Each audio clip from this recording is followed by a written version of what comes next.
Eu tenho pensado muito sobre o sexo masculino, sobre o que é ser homem. E numa daquela história, né, pensando pensamentos, resolvi perguntar pro público masculino de uma das minhas redes sociais o que para eles era ser homem. Não à toa, dos termos que mais apareceram foi ser forte. E aí eu fui parar para refletir o que era ser forte para um homem.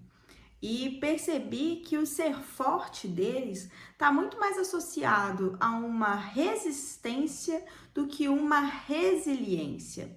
E a diferença é que o que é resistente não se deforma, né? Ele continua ali intacto, independente da pressão que se exerça sobre ele. E o resiliente é aquele que se adapta, mesmo que depois ele volte ao seu estado original. Só que nessa onda do homem ser forte e resistente, eles foram criando várias micromarquinhas de traumas que não foram digeridos e como um copo que estava prestes a transbordar, ele transbordou. E quando eu falo dessas marcas, elas chegam a ser até mesmo intergeracionais, porque se um homem teve uma vida ruim ou se teve uma criação ruim do pai dele, isso eu digo, uma criação restrita, violenta, ele vai acabar passando isso para as gerações seguintes e reproduzindo aquele estigma da violência masculina. Só que como o homem ele foi dado, ele foi moldado, estruturado, muito baseado nessa função de ser forte, de ser algo para alguém.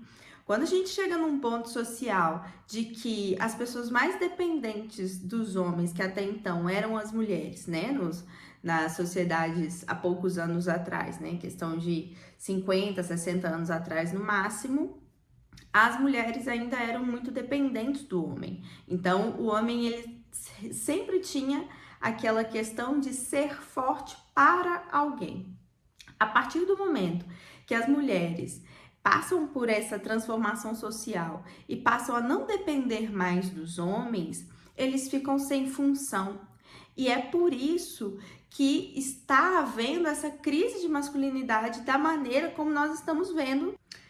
E pensando numa alternativa sobre isso, talvez o mais interessante seja os homens deixarem de ser resistentes e passarem a ser mais resilientes. E como que isso é possível? A partir do momento em que uma pessoa, né, alguém que se estrutura baseado numa função que tem a outra, deixe de ter essa função, ele passa a não ter com que se preocupar, ele passa a não ter alguém para se preocupar e os seus olhos precisam voltar para si mesmos. E tá aí o problema. Os homens não sabem olhar para si. Os homens não sabem lidar com as próprias vulnerabilidades. E não sabendo lidar com as próprias vulnerabilidades, a maneira mais fácil de lidar com isso é através da violência. Se a gente for parar para pensar, a raiva é um dos sentimentos mais primitivos que a gente tem. A gente não costuma falar muito quando a gente está com raiva, a gente não costuma elaborar a raiva, porque a raiva ela responde primitivamente a outros sentimentos que são muito mais complexos.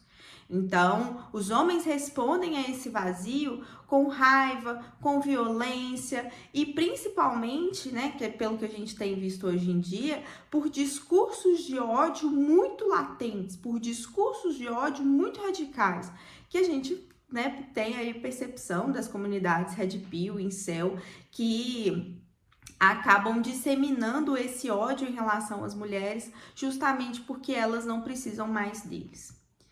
O que vocês pensam sobre isso? O que é ser homem e como desenhar uma nova masculinidade? Me conta aqui nos comentários.